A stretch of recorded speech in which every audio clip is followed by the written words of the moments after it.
80 शब्द प्रति minute dictation start करते हैं 5 सेकेंड बाद। श्रीमन, यह अनुभूति न शासन में है, न प्रशासन में है, न सत्तारूढ़ दल में है, न जनता में है।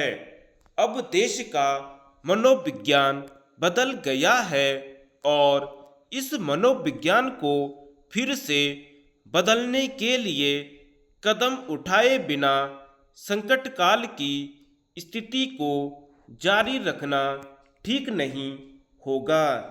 क्या इस देश के सामान्य कानून इस स्थिति का सामना करने के लिए पर्याप्त नहीं है, जिनकी ओर संकेत करके गृह मंत्री महोदय अपने वचन से मुकर जाना चाहते हैं?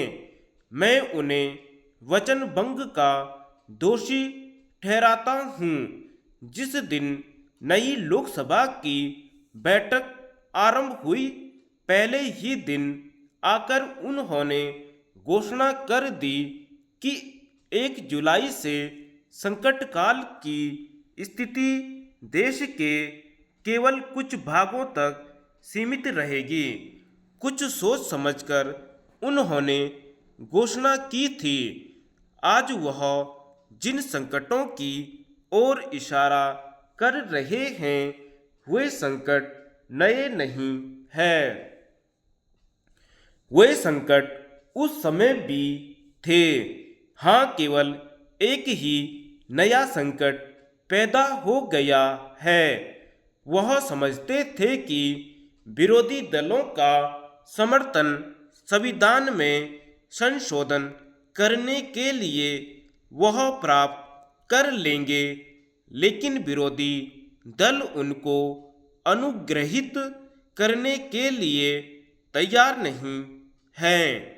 क्या यह जरूरी है कि हम सरकार की मदद करें?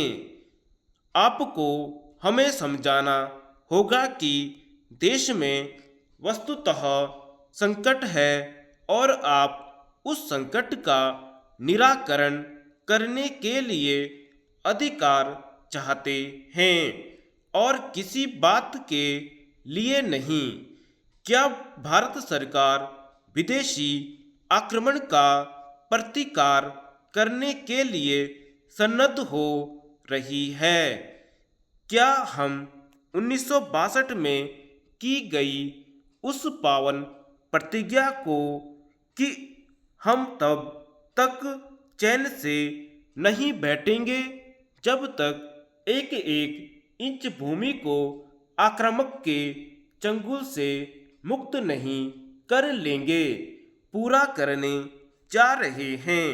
यदि सरकार उस भूमि को मुक्त कराने के लिए कदम बढ़ाए तो हम संकट काल की स्थिति का समर्थन करने को तैयार हैं।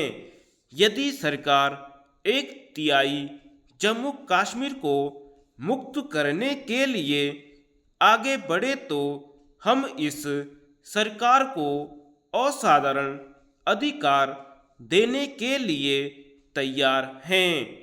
लेकिन सरकार इस दिशा में कुछ करना नहीं चाहती।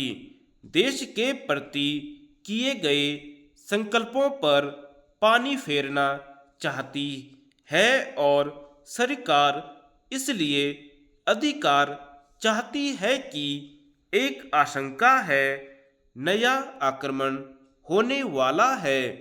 क्या यह आशंका उस दिन नहीं थी जिस दिन सदन में घोषणा की गई थी कि 1 जुलाई से संकट काल की स्थिति को कुछ क्षेत्रों में सीमित कर दिया जाएगा?